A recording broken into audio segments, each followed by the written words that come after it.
בפרק הקודם של המסע ביפן, יצאנו לטיול חורפי בין הנופים הקסומים של נגאנו, שם פגשנו את קופי השלג בג'יגו קודני, רוחצים במעיינות החמים על הערים המושלגים. התמוגגנו על קערת רמן חמה ועשירה וחזינו מקרוב באחד המפלים היפים ביפן, מפלי שירייטו. ומכאן נמשיך אל החלק האחרון במסע שלנו באחת הערים הצפופות בעולם. הבוקר אנחנו נפרדים מקרויזאווה ועולים על השינקנסן אל עבר טוקיו, שמתנהלת מעט אחרת מערים אחרות ביפן, עם רשת סבוכה של תחבורה ציבורית ומגוון עצום של אטרקציות שלא מפסיקות להתחדש. כשהגענו לתחנת טוקיו המרכזית, ירדנו על מתחם תחנות המטרו ורכשנו לנו את טוקיו מטרו פס. פס ייחודי המאפשר לנו נסיעה חופשית בכל קווי המטרו למשך 72 שעות בעלות של 1,500 ין. הפס הזה חוסך לא רק את עלות הנסיעות, אלא גם את הסרבול והצורך לשלם על כל נסיעה בנפרד.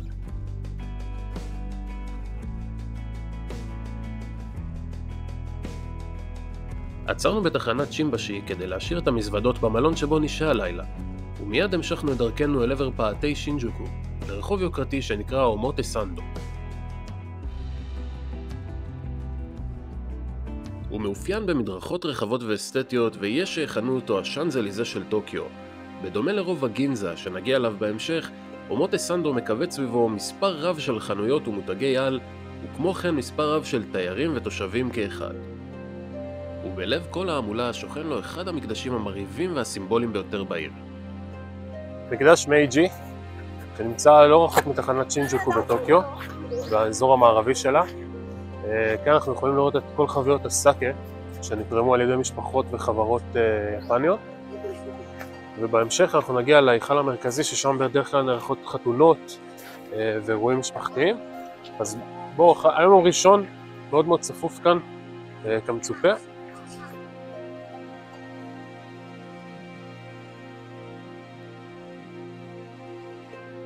אנחנו נגיע להיכל עצמו, שם בדרך כלל נערכים הטקסים, החתונות, כל הצילומים, כל הדברים האלה. מאוד נחמד. המקדש שוכן בלב יער ירוק ושופע בפארק יויוגי, עם למעלה מ100,000 עצים שנשתלו במיוחד כדי ליצור סביבה טבעית ושלווה. הכניסה למתחם עוברת דרך שער תורי ענק מעץ, המסמל את המעבר לעולם הרוחני. המבנה המרכזי של המקדש הוא מוקד עלייה לרגל עבור מקומיים ותיירים, במיוחד בתחילת השנה החדשה, אז אלפי מבקרים מגיעים כדי להתפלל לשנה טובה. במקום ניתן גם לצפות בטקסי חתונה שינטואיסטים מסורתיים, הכוללים תלבשות טקסיות מרשימות ותהלוכה מיוחדת. בעבר השני של הכביש נמצא טקישיטה דורי, אחד הרחובות העמוסים ביותר בטוקיו, המככב בקרב חובבי האנימה והקינוחים המתוקים. תוכלו למצוא שם בין היתר בתי קפה חמודים, שם תוכלו לשתות את הקפה שלכם לצד חזרזירונים או חתולים חמודים, חנויות פופ קלצ'ר מיוחדות וגם מגוון קרפים צבעוניים וקינוחים מפתיעים.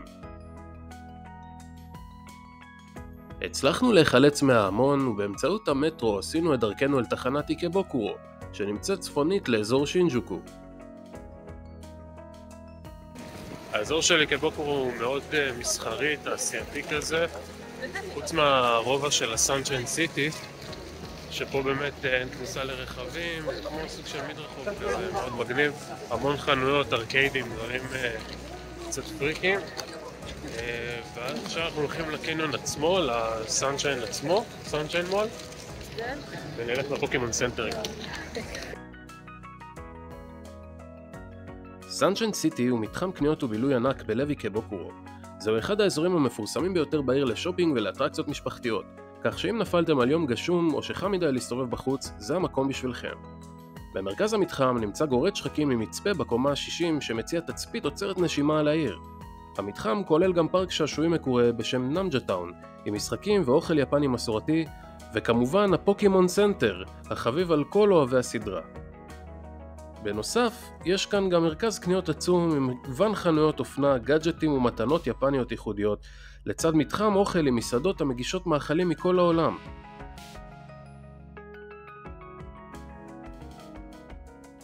לאחר סיור מרתק באזור איקבוקורו, נסענו אל התחנה האחרונה שלנו להיום לפני שנחזור למלון. המיוקוצ'ו, או בקיצור המיוקו, הוא שוק רחוב ססגוני ומלא חיים באזור וואנו. בעבר היה זה שוק שחור שנועל בעיקר על ידי מהגרים, וכיום הוא אחד המקומות הפופולריים ביותר לקניות בזול ולחוויית רחוב אותנטית. השוק משתרע לאורך מסילת הרכבת בין התחנות אואנו ואוקאצ'ימאצ'י, וכולל אינספור דוכנים וחנויות המציעים בגדים, נעליים, תיקים, תכשיטים, ממתקים יפנים מסורתיים, דגים טריים, פירות אקזוטיים ואפילו תבלינים נדירים. מקום מושלם לארוחת הערב שלכם. לארוחת הערב של היום בחרנו ביאקיניקו שהיה מעולה, ולאחר סיבוב נוסף באזור השוק עשינו את דרכנו חזרה לשימבשי, למלון שלנו, ולהתכונן ליום נוסף בעיר טוקיו.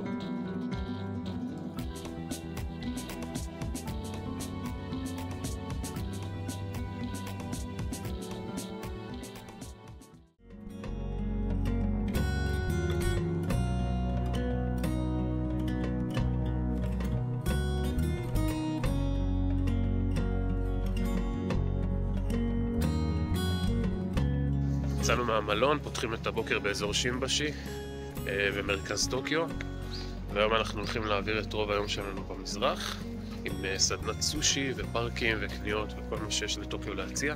בואו איתנו.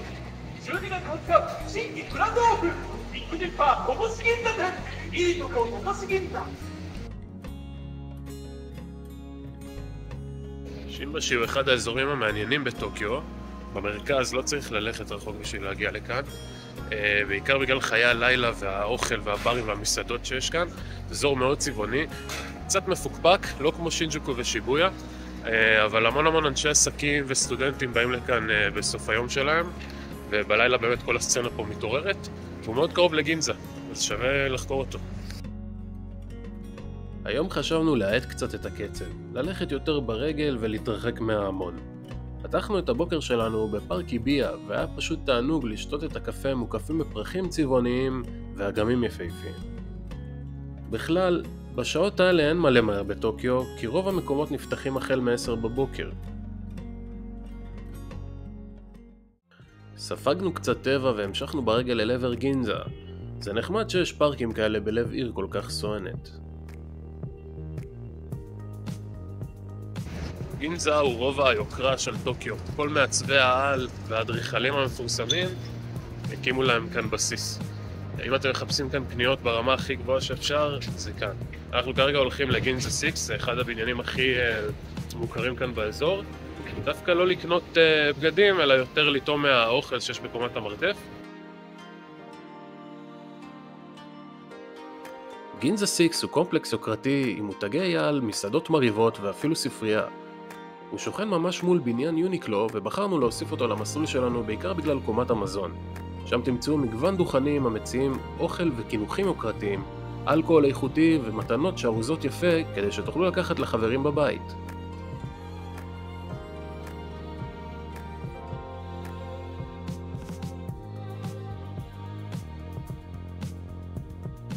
דברים פה נראים כל כך טעימים, הבעיה שיש קצת כל כך גדול שאתה לא יודע מה לבחור. וגם אחרי שבחרת, לא נעים לך לאכול את זה כי זה נראה כל כך יפה.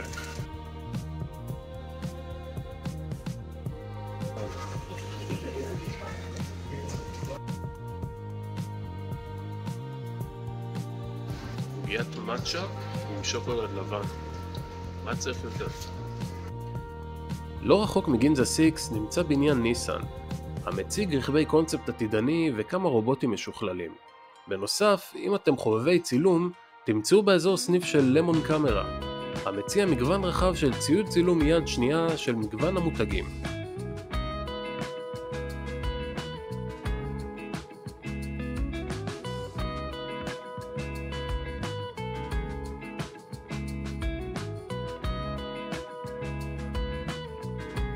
אז אחרי טעימה קטנה ממה שיש לגינזה להציע, התקדמנו אל עבר האזור הבא שלנו בטוקיו, המכונה גם רובע האלקטרוניקה והחשמל. אם אתם חובבי אנימה וגאדג'טים, כנראה שזה האזור בטוקיו שבו תרצו להעביר את רוב זמנכם.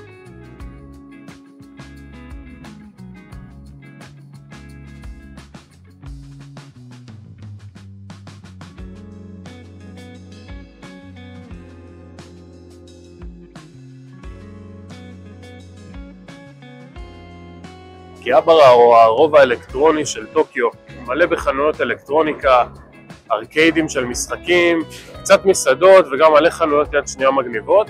אם אתם באזור, מומלץ לכם ככה ללכת לאיבוד בין הסמטאות המגניבות והצבעוניות שיש פה. יש כאן הכל מהכל, בעיקר גן עדן לחובבי אנימה.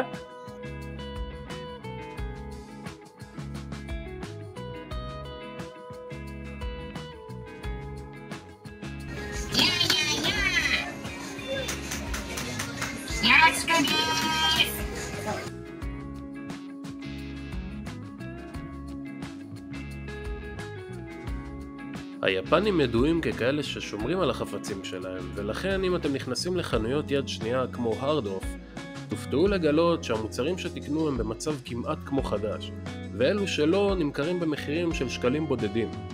כך תוכלו למצוא כלי נגינה, גאדג'טים, קונסולות משחק, ספרים ועוד דברים רבים אחרים שיגרמו לכם לרכוש עוד מזוודה בגלל כל הקניות שתעשו.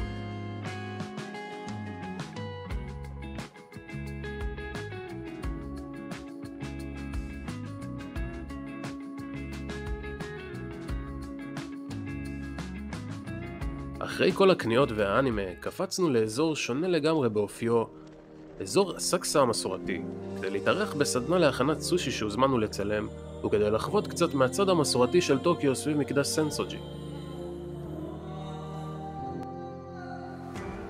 אז היום הוזמנו לסדנת סושי באזור אסקוסה בטוקיו.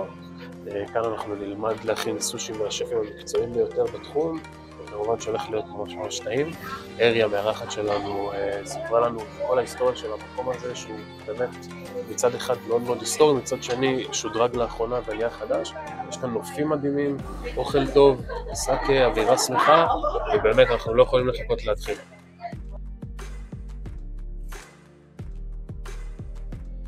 מדובר בסדנה של שעתיים בה תקבלו את כל המצרכים להכנת מנה יפהפייה ומגוונת של סושי לצד הדרכה צמודה של אחד מצוות המדריכים.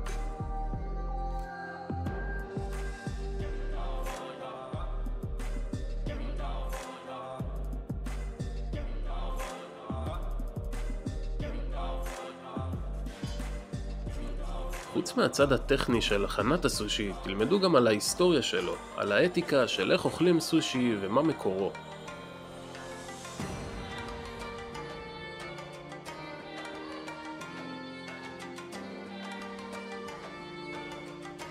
וכמובן שבתום הסדנה תזכו לאכול את שלל המטעמים שהכנתם במו ידכם עם הנוף של טוקיו סקייטרי. מה צריך יותר מזה?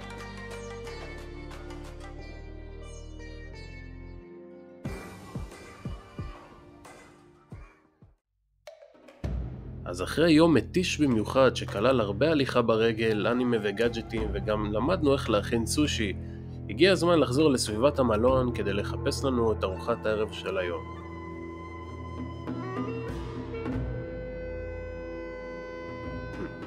הפעם בחרנו בטורי קיזוקו, רשת מסעדות יפנית המציעה שיפודים, ראמן, מטוגנים, שתייה והכל במחיר אחיד של 360 ין לכל התפריט. כן, כל התפריט ב10 שקלים לפריט. רוב האוכל ביפן הוא די זול ומבלי להתפשר על האיכות. כל האוכל שאכלנו בטורי קיזוקו היה טעים מאוד וטרי. ועכשיו אנחנו חוזרים למלון עמוסים בחוויות ואוכל טוב כדי להתכונן לקראת יום נוסף בעיר המדהימה הזו. נתראה מחר.